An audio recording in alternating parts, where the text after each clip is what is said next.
welcome to today's Battletech presentation. Today we are going to be looking at the Hunchback IIC. I know we haven't looked at the original Hunchback yet. It's a thing that was discussed at length by other people on the comnets, so I thought maybe going into a little bit more on the Hunchback IIC would be interesting for a lot of people. It's a design that's fairly popular. People really like it, or at least how it looks. And it's popular with a sub-segment, let's say, of the clan population, or at least in one particular role. It is also fairly popular due to the fact that it was included in that odd Adam Steiner biopic TV series that existed to prop him up before he became Archon. Strangely enough, it was one of the mechs included in that, along with things like the Awesome, the Mauler, the Summoner, and the Mad Dog. We have a version of that toy here on the left-hand side, and a nice little picture inspired by that TV show on the right. So let's get into it. While we won't spend a whole lot of time talking about the original Hunchback, well, we're going to at least give it a quick review, so we have a baseline to base all of our other talk on the 2C. So the Hunchback is basically Hunch because it's been carrying the militaries of the Inner Sphere on its back since its release during the Reunification War. It's simple, it's efficient, it's cheap, it's easy to work on, you can modify it in a million different ways, and it's a staple of Inner Sphere warfare in just about every single situation. It's got enough variants to fill a dictionary on its own, and it's influential enough that it's basically been the backbone of the DCMS during all four succession wars. And even though it was the DCMS that was building the most of them, everybody had Hunchbacks because during the Reunification War and the Star League era, well, those were being sold to every single member state of the Star League and everybody in between as well. So your original Hunchback only carries close-range weapon with a 20 class autocannon in the Hunch on the side of the body. It isn't terribly fast at 64 kilometers per hour, but it uses a very common Nissan 200 engine that is easy to swap at for repair and is protected by 10 tons of standard armor, which is more than enough on a 50-ton mech. It's got big hands that it can use to punch people, and a pair of medium laser underslung underneath those hands, so you get a little bit more short-range firepower. You get a small laser mounted next to the head that you can use to guide the fire of your autocannon, or in case everything else fails, you still have at least a tiny little gun. This is the very standard Hunchback. Like I said, there's a lot of different variants and a lot of different options, but this is the baseline that was used by just about everybody, and that inspired the later 2C model. The SLDF had quite a few Hunchback when they left the Inner Sphere to fend for themselves during Operation Exodus after that little kerfuffle they had with the Rimworld's Republic and Stefan Amaris. We do know of the existence of a Royal Hunchback that was used back then, but we don't really have any specs on them. I haven't been able to find any, and if there's any still around, they might be in the Clan Homeworlds and nowhere near where I live, basically.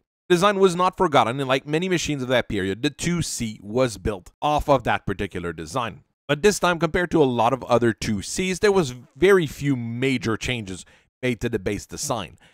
It's roughly the same chassis mirrored in some ways, and outside of that, well, it's a Hunchback, but with two hunches instead of one.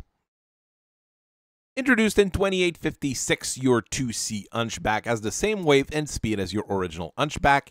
It's 50 tons, it goes 64 kilometers per hour, and it uses a General System 200 XL engine because it does need to save a lot of weight to be able to have those two hunches. Where it does differ from the original Hunchback is that each side has that big hunch with a Devastator clan-graded Ultra 20 class autocannon, giving you probably some of the biggest short-range punch you can have on a mech ever. This is backed by two center torso mounted Series 7J ER medium lasers, which gives it just a little bit more punch when required. The one we see here on the side seems to have the lasers mounted on the arms instead of in the center torso.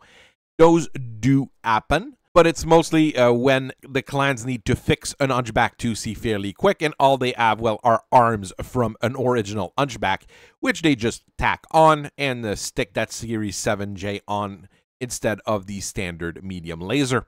As you can see, it also can jump, giving it a little bit more mobility. It can jump about 120 meters. Where it doesn't shine, however, is in survivability. You have 2 tons of Ultra AC-20 arrow, so you get 5 full volleys for your main guns. And that's 5 full volleys per gun, so 2.5 volley in total for your mech. So it's not going to last you very long unless you don't fire those autocannons at full rate of fire. You have 6 tons of standard armor, which is kind of meager on a mech that size, especially when you're meant to get into brawling range to duke it out. Even if you have some battle fists and everything, the amount of armor you have might cause some issues. This makes the Hunchback IIC an ambush predator. Basically, you hide it somewhere, someone comes around the corner in a city, you just squeeze the trigger, shoot a full volley of ultra autocannon, and hopefully they're down before they can retaliate.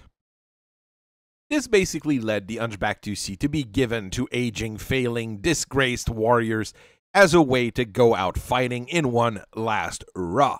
The machine is simple enough that if whoever was piloting it died, you could fix it and give it to someone else within a couple of weeks down the line for another fantastic last hurrah, and hopefully at some point someone survives it, and you can give them a better mech afterwards. What happened on the side, however, is that Sipkins and people who really like doing combat trials started using them for the quick in and out fight that they were meant to win, because if you show up with something with that kind of firepower for a one-on-one duel, there is a nice probability that you're actually going to win it, because that's in the end not quite what mechs are meant to do. They're military units for dueling. I mean, it works, but things like the Hunchback IIC in duels will work surprisingly well as opposed to a standard military combat role. We're going to be discussing 2 groups of variants from the Hunchback here, because that's what I've learned over time, that there was, well, a lot of different variants, but there's 2 main divergent paths on it. The first one here is the Hunchback IIC Mark II. It goes with a full energy weapon loadout instead of autocannons. It does give you more lasting power, well, at least until you shut down, because those lasers are going to run you quite hot. You get 19 double heat sinks, which is barely enough to keep you cool, because what you have is 4 heavy or improved heavy large lasers, 2 on each side. This is massive in terms of firepower. You get decent range as well, not great compared to, like, let's say, a Clan ER medium large laser, but good enough that you're going to be able to range out some inner sphere units. For the center torso lasers, it's a pair of medium pulse lasers instead of ER medium lasers. It works fairly effectively, but like I said, you still don't have that much armor, and you're going to shut down pretty quickly just because you're going to be shooting all of those really hot laser weapons. The Mark III is your missile boat variant, and it doesn't mess around, bringing 3 ATM-12s and 4 tons of ammo to the field.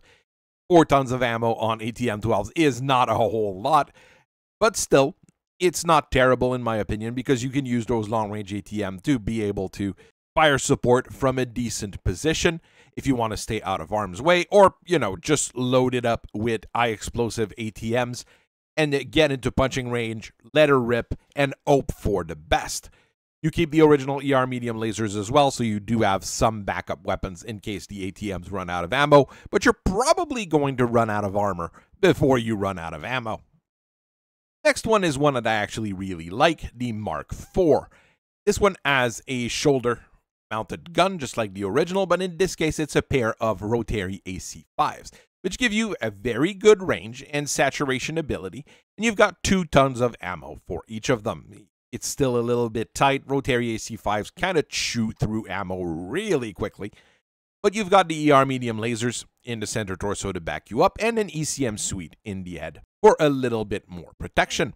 You even get a tiny little bit more armor on it to make it last longer. To be quite honest, this is what I would picture the Hunchback IIC as what it should be. If I were to buy the model here to be produced locally, that probably would be the ones I would produce locally for how effective they would be. And they're just survivable enough that they're usable. Strangely enough, the Lyran Commonwealth Armed Forces got access to the Hunchback IIC when they held the planet of Pandora for a little while. They made sure they took advantage of it and built a brand new model for their own need. This one, unlike the standard one, is equipped with a pair of LBX autocannon rather than the auto one. So you get the ability to switch between cluster and slug rounds, a little bit effective on that. You lose a little bit on firepower, but using cluster rounds, you're going to be a little bit more accurate. Medium pulse lasers are mounted in the center torso instead of ER medium lasers as well to give you a little bit more accuracy.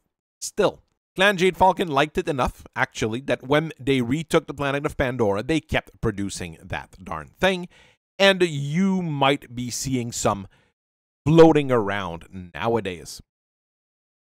While all of those that I just talked about are fairly common sight, you also have a number of swayback 2Cs designed that have popped up over the years, potentially coming from the Homeworld clans, potentially coming from various specific groups. It's a bit of an odd situation, let's go with that here, since those are not official productions, because I haven't seen anybody actually building those, but we've seen enough of those designs to basically give us an idea that they're more or less standard nowadays. First of all is the one that we'll call the Mark A, which is a laser platform, a little bit like our Mark II was. Each of the shoulder mounts an ER large laser and a pair of medium pulse lasers. You get the common 2 ER medium lasers in the center torso, and you're cooled down somewhat by 20 double heat sinks. You get protected as well by 2 extra tons of armor. It's going to last much longer than a regular Hunchback IIC, let's say. And with lasers, you're going to get a little bit more range than with those ultra auto cannon. Medium pulse lasers are going to be fairly accurate as well. It's a very nice mid-range machine, and it's basically that disco ball Hunchback that a lot of people use in the inner sphere, but with clan-grade weapons. There's also the Mark B in that swayback 2C configuration, which uses a pair of Streak 6 Tube SRM launcher on each shoulder with 6 stuns of ammo. That's a whole lot of ammo for Streak 6 Tube launchers. I'd probably have gone down with something like 4.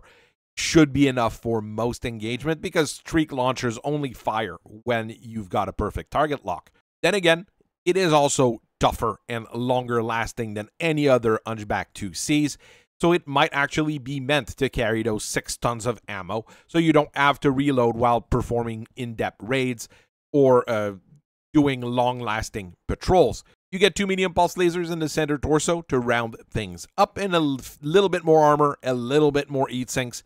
It's honestly very close to your standard Hunchback with SRMs that exists in the inner sphere, just in a purely clan configuration, which I don't think is a terrible idea. The Mark C Hunchback IIC goes back to something a little bit more orthodox, with an Ultra AC-10 in each shoulder, with 4 tons of ammo overall. You get those ER medium lasers in the center torso, but you also get some on each of the arms. You win on range, and you probably will be able to be in the fight a little bit longer, but this design doesn't have the extra armor, so you can still get blown up quite quickly. Just be careful if that's the one that you're getting, but I think it's more efficient than the standard Hunchback 2C, at least in terms of how mid-range it can be used as, rather than being necessarily in a super close range. Probably would need to have people give me gun cam of both of those machines fighting each other, so I'd have a better idea of where I would put my money down, basically. Let's have a quick discussion on Clan Wolf's Hunchback C, not Hunchback 2C, but actual C-grade machine in the Hunchback line that started coming out of Clan Wolf since they need to build up their military all the time. It's the opposite of your Hunchback IIC, uses plenty of clan ferrofibers to protect the body, and a larger XL engine to go up to 96 km/h, which is pretty nice when you're trying to bring a large gun to bear. Large gun in question is an LBX-20 autocannon, which is very nice. You get less punch than on the Ultra, since you only shoot one single slug per volley. But once again, it's going to be either slugs or clusters, so you're going to be able to tailor fit what you need to do with it. It's backed by a medium pulse laser in each arm and an ER small laser in the head. It's basically your original Hunchback built to clan specification, and I think it works really well and might replace the regular Hunchback, at least in the distant future, once a lot more people start building it. Going from a tough brawler that was the staple of the military to a dedicated suicide ambusher was a weird flex when looking at the Hunchback IIC. One other thing, though, is that the Hunchback IIC is omnipresent in Clan Tomon, and nowadays more and more common in the various inner sphere powers, since they're not hard to get in the end. Since you damage them enough, they fall on the ground, you pick them back up, and they're so close to the original Hunchback that fixing them back up is not that terribly difficult. Some of the setups are very interesting. Some of them sacrifice what I'd like to make them work.